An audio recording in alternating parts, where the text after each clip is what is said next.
America ഉൾപ്പെടെ എല്ലാവരും പറഞ്ഞു നോക്കി, ഐക്യരാഷ്ട്രസഭ പറഞ്ഞു നോക്കി, ഇന്ത്യയെ കൊണ്ടാവുന്ന വിധം ഇന്ത്യയും പറഞ്ഞു നോക്കി. റഷ്യ ഇന്ത്യയുമായി നല്ല സൗഹൃദത്തിലാണ്, പക്ഷേ നമ്മളോട് യാതൊരു അലോഹ്യം അവർക്കില്ല.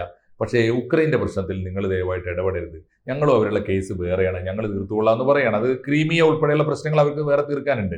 അപ്പോൾ നമ്മളിപ്പോൾ കാശ്മീരിൻ്റെ പ്രശ്നത്തിൽ നമ്മളോട് റഷ്യ വന്ന് പറയുകയാണ്, നിങ്ങൾ കാശ്മീർ പ്രശ്നത്തിൽ പാകിസ്ഥാനോട് വിട്ടുവീഴ്ച ചെയ്യണമെന്ന് പറഞ്ഞാൽ നമ്മൾ ചെയ്യുമോ?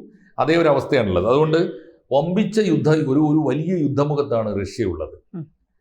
ഈ ഉക്രൈൻ ആണെങ്കിൽ പിടിച്ചു നിൽക്കാനും അതിജീവനത്തിനും പാടുപെടുകയാണ്. ഈ സമയത്ത് ഒരു അന്തിമ യുദ്ധത്തിന് ഉക്രൈൻ തീരുമാനിച്ചിരിക്കുന്നു എന്നാണ് കഴിഞ്ഞ ദിവസം പ്രഖ്യാപിക്കപ്പെട്ടത്.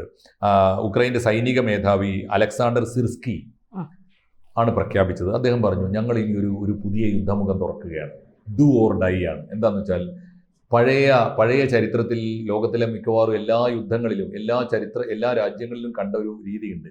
അത് ഈ ഗറില്ല യുദ്ധമുറയാണ്. ഗറില്ല വാർ. ഗറില്ല യുദ്ധമുറ എന്ന് പറഞ്ഞാൽ അറിയാലോ, ഒറ്റക്ക് ചാവേറായിട്ട് പോവുക, പൊരുതുക.